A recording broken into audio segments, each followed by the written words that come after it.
Two former baseball players Ben and Mickey are the sole survivors left on Earth during the zombie apocalypse. While Mickey is a beta male who escapes reality by immersing himself in music all the time and lacks even basic survival skills, Ben is a daring guy who has adapted to the new realities of life. The duo constantly moves from one place to another, killing zombies and collecting supplies. Most of the time they don't have much to do, so they pass their time by engaging in random activities. One day while wandering through the woods, they stumble upon a parked car. Ben opens the car door and a zombie Karen emerges. Ben quickly dispatches her, and the duo hops into the car before driving away. Mickey, being a simp, asks Ben to drive to Pittsfield to visit his crush. Upon arrival, they don't find Mickey's crush at home and assume that she is dead. Mickey checks on her drawers, finds panties, and smells them before putting them in his pocket. On the other hand, Ben was busy collecting various supplies and essentials from the garage.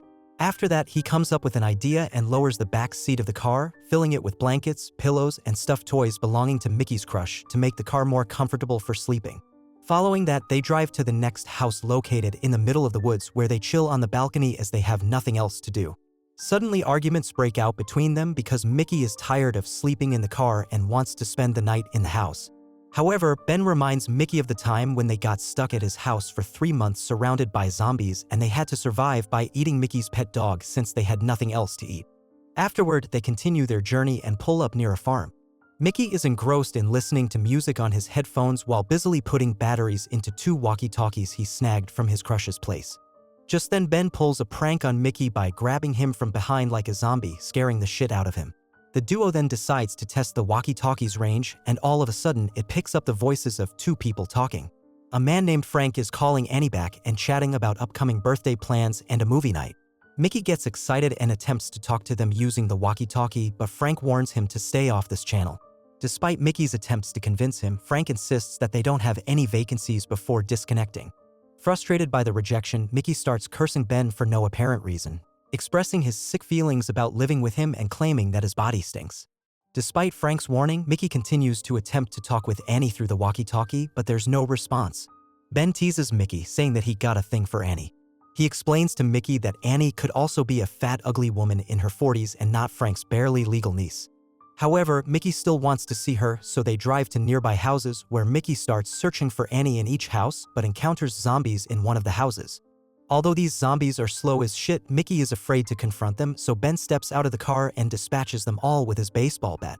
The next day, when Mickey was sleeping comfortably in the car, a pretty zombie girl approaches in her moaning voice, startling Mickey.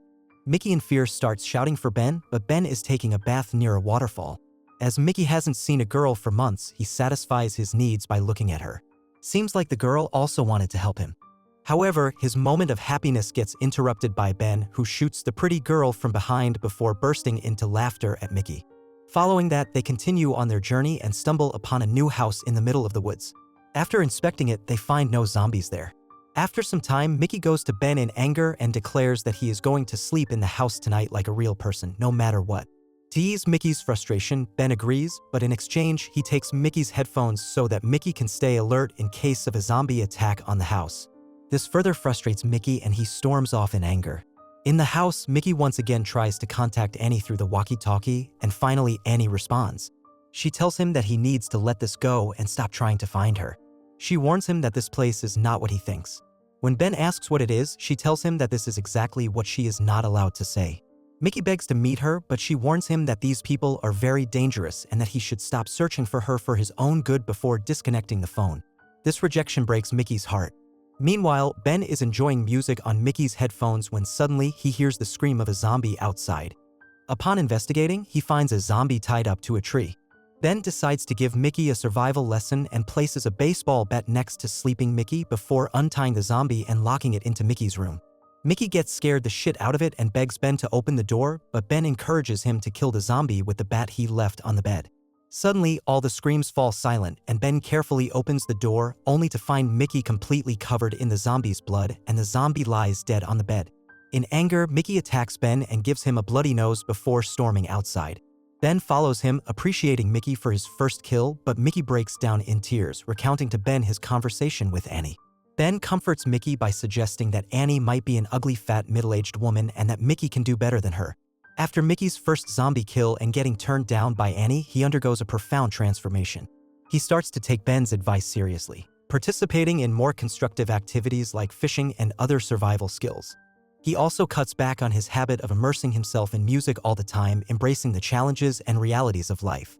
This positive shift in Mickey's lifestyle also strengthens his bond with Ben as he aligns more with Ben's lifestyle and mindset. One day while driving, they come across a car in the middle of the road.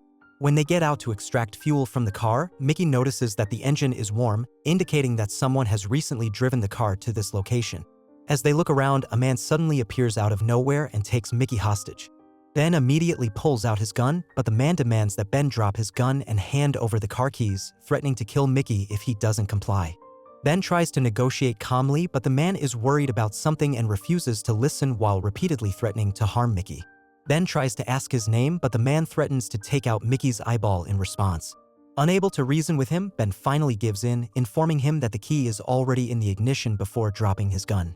The man releases Mickey and gets into the car, only to realize that the keys are not there and he got tricked by Ben. He tries to escape on foot, but Ben shoots him from behind, killing him.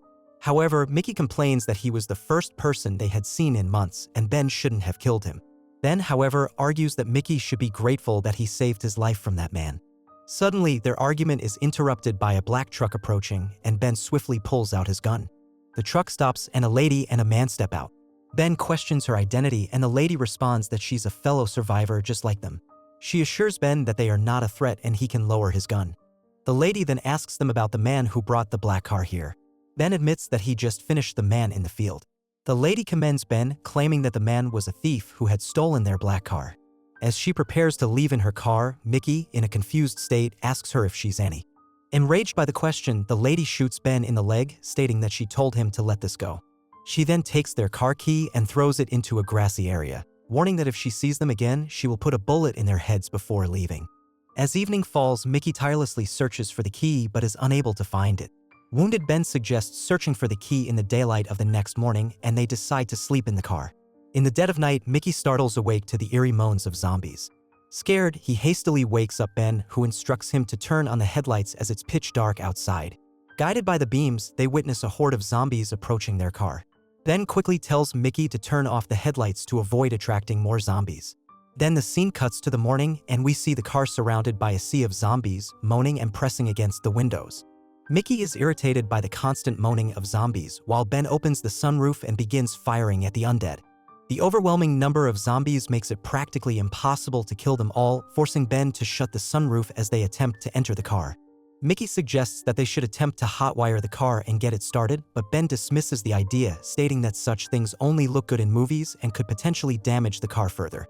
He blames Mickey for the predicament, arguing that if he hadn't simped over that girl, they wouldn't have ended in this situation. As hours pass, they become increasingly irritated by the constant moaning of zombies. Unable to sleep at night due to the disturbing noise, Mickey ends up putting on his headphones.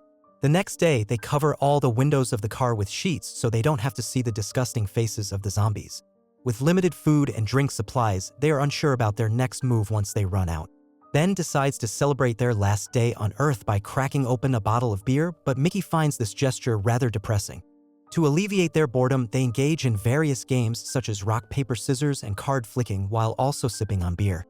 At night, they sing a song before shaking hands and acknowledging that tonight is their last night and tomorrow they will meet their end. However, tomorrow comes and they are still alive. Ben instructs Mickey to go out and find the car key since Ben can't due to the leg wound. Mickey argues that he couldn't find the key when there were no zombies and questions how he is supposed to find it now. However, having no other option, he decides to head out and search for the key. Ben tells Mickey that if he doesn't find the key, there's no need to return to the car, he should run for his life. However, Mickey tells him that he is not going to leave him alone before heading out. Having been left alone in the car, Ben begins to hallucinate, hearing Mickey's voice in his mind. Minutes felt like hours as he continuously scans the windows, hoping to see Mickey. After what feels like an eternity, he finally hears Mickey's distant voice, desperately asking him to open the sunroof. Ben quickly opens it, allowing Mickey to enter the car. However, when Ben asks Mickey about the key, there is an eerie silence on his face. Seeing this, Ben realizes that Mickey has been bitten by zombies and swiftly pulls out his gun. Mickey begs him not to shoot, but Ben is compelled to shoot him before he turns into a zombie. Now Ben is left alone in the car with the moaning of zombies and the dead body of his friend on the front seat. His water supply has run out, so he resorts to drinking his own urine. Consumed by anger over the loss of his friend, Ben grabs the walkie-talkie and says that he knows Annie can hear him. He declares that he is about to try something crazy to escape, and if it doesn't work, he is gonna put a bullet in his head, but if it works, he is gonna find Annie and put a bullet in her head as revenge for his friend's fate. Subsequently, Ben smartly diverts the attention of all the zombies in front of the car and sneaks out from the back door. Despite his limp, the meth head zombies were unable to catch up to him. Subscribing to the channel will prevent zombie apocalypse. See you in the next video. Till then, take care and goodbye.